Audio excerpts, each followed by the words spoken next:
I think you can divide the ride experience on Soaring with Dragon in two halves.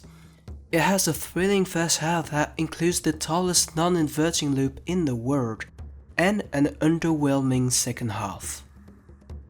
The coaster starts with an exciting swing launch, forwards, then backwards, then forwards again. After a quick turn out of the station, the train barely waits for the track switch to run. No time to be bored here. The acceleration itself is not the most powerful, but the speed at the end of the launch sequence is impressive. I noticed a slight rattle on some of the seats during this maximum speed. It was not a big deal for me though. The backwards vertical spike provides incredible weightlessness. Facing the ground vertically is spectacular, and the enormous size of the spike really contributes to that. Now, imagine sideways and floater airtime both at the same time, sustained for 6 seconds. That's what the non-inverting loop is all about. It's one of the most satisfying elements I've ever ridden. It's a record-breaking loop that offers so much more than bragging rights. Following that, you get a nice whip through the dive loop and a low-to-the-ground airtime that is short but with solid ejector. The second half of the ride is basically twists and turns. I think the turns are a little bit too drawn out to be really intense.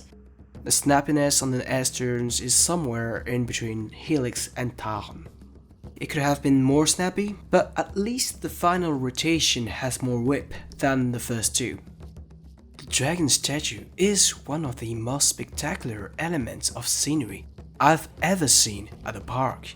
It holds up very well in real life compared to the many internet pictures I saw dozens of times. I wish Intamin could have found a way to fit more intensity in the turn and still retain this statue. But perhaps this was a specific request from Sunac Hefei to design the coaster the way it is.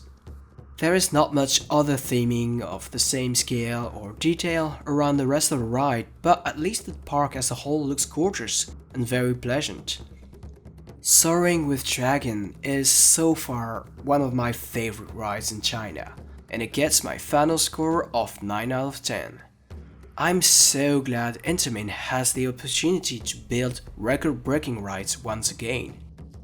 The massive spike and the non-inverting loop really take the triple launch gimmick to another level. I just love rewriting this thing. I think Soaring with Dragon is not a finished product yet because of the weaker second half and there is room for improvement. But this makes me so excited about upcoming Intamin swing launch coasters like Pantheon.